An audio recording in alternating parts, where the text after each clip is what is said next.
आवाज़ पे क्या कुछ कहना चाहेंगे कैमरे से?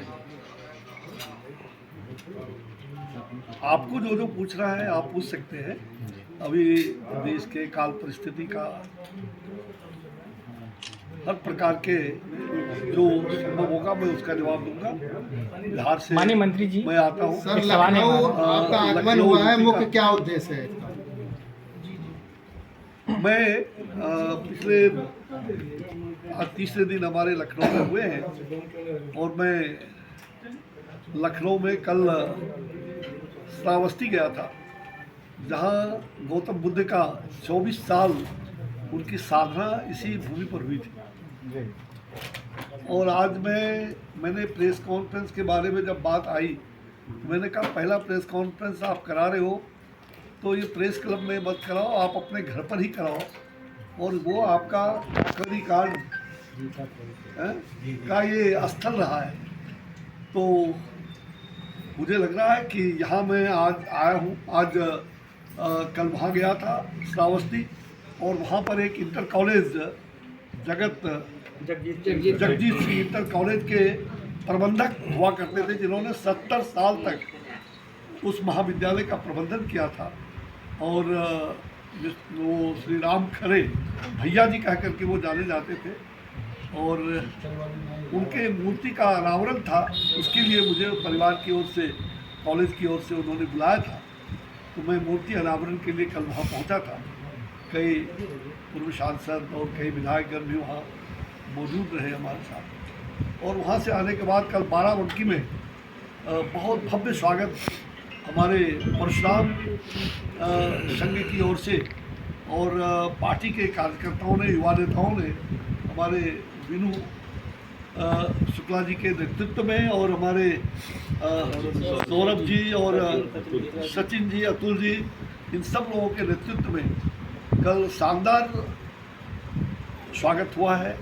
समाचार में और मीडिया में भी वो बातें सोशल मीडिया में भी काफ़ी आई है। तो मैं काफ़ी भाव विभोर हूँ और लखनऊ में वो पोटेंशियल है। और मुझे लगता है कि आपने जो प्रश्न खड़ा किया है कि आप क्यों आए यहाँ, जी। तो मैं इस काम से आया था। आज माननीय मुख्यमंत्री जी से मिलने का मौका मिला। जो तो माननीय मुख्यमंत्री जी हमारे पुराने मित्र रहे हैं।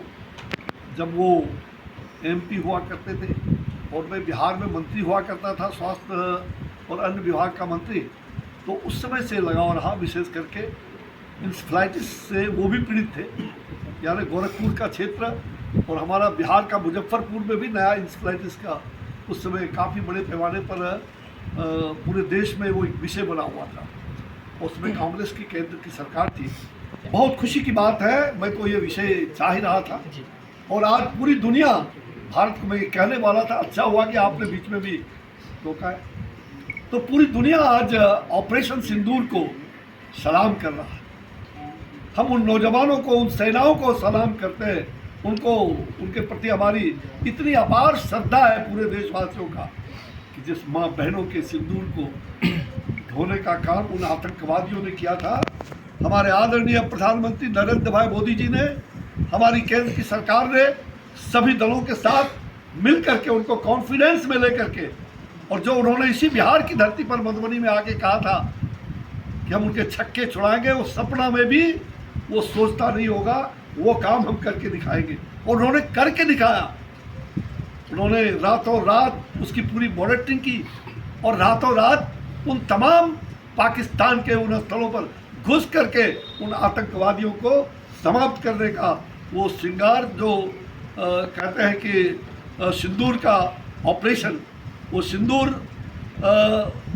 जिसका धुल गया था, ऐसे आतंकवादियों के माथे पर और बारूद के ढेर लगा करके और उनके माथे से रक्त रंजित सिंदूर गिर रहा था। ये बदला सिंदूर का सिंदूर ऑपरेशन, ये निश्चित रूप से ये प्रधानमंत्री जी की सोच थी और पूरा देश आज उनके साथ है। पूरी माँ बहन, हर लोग, हर भाई आज प्रधानमंत्री जी के साथ है और देश का उज्जवल भविष्य हो। हम एक तरफ देश की सुरक्षा चाहते हैं, पहले देश, फर्स्ट नेशन, फिर पार्टी और फिर व्यक्ति, तो हमने नेशन को बल दिया है। और भारतीय जनता पार्टी ने बराबर सबका कॉन्फिडेंस जुटा करके जो प्रधानमंत्री जी सबका साथ, सबका विकास, सबका विश्वास, सबका प्रयास की बात करते रहे, तो वो चीज़ आज परिलक्षित दिखाई पड़ रहा है। और देश में भारत का नाम हम कह सकते हैं कि भारत आज एक मजबूत, और जो भारत ने अपने सारे ऐसे आयुध, अस्त्र शस्त्र, उसका जो प्रयोग किया है उसमें अधिकांश make in India, made in India का है। और आज भारत कितना शक्तिशाली हो गया है इसका एहसास दुनिया भर के लोगों को पता चल गया। ये पाकिस्तान जो ऐसे मुल्क हैं जो आतंकवादियों को पढ़ा दे रहे हैं, और आतंकवादी केवल भारत और पाकिस्तान का विषय नहीं है, ये दुनिया भर का ग्लोबल, आज पूरे देश के नहीं बल्कि पूरी दुनिया में आतंकवाद आज निशाने पर है। और यही समय है कि आतंकवाद को उन्होंने चुनौती दे करके आतंकवाद की खात्मा के लिए हमारे भारत की ओर से प्रधानमंत्री जी आगे बढ़ चुके हैं। और ये ऑपरेशन सिंदूर रुकने वाला नहीं है। बहुत लोगों को गलतफहमी हो गई है कि अरे बड़ा जल्दी हो गया, बड़ा जल्दी मान लिया, बड़ा, ऐसा नहीं।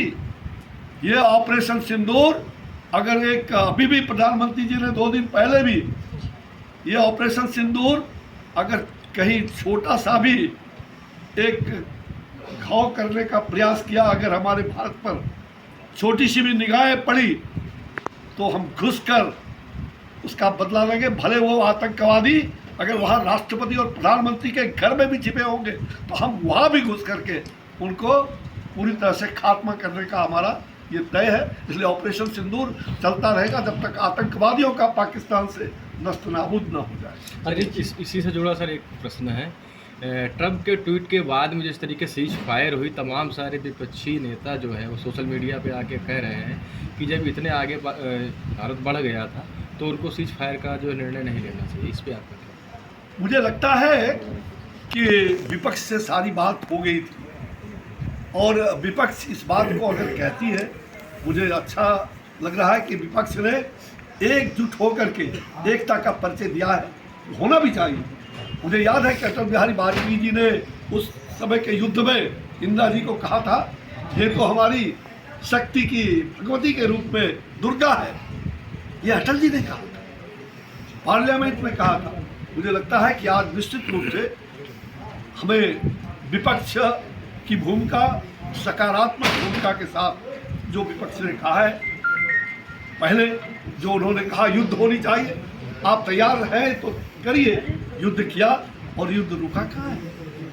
ये सीज फायर किसके लिए? हमने तो हम वहाँ के सिविलियन को मारने के लिए युद्ध नहीं किए।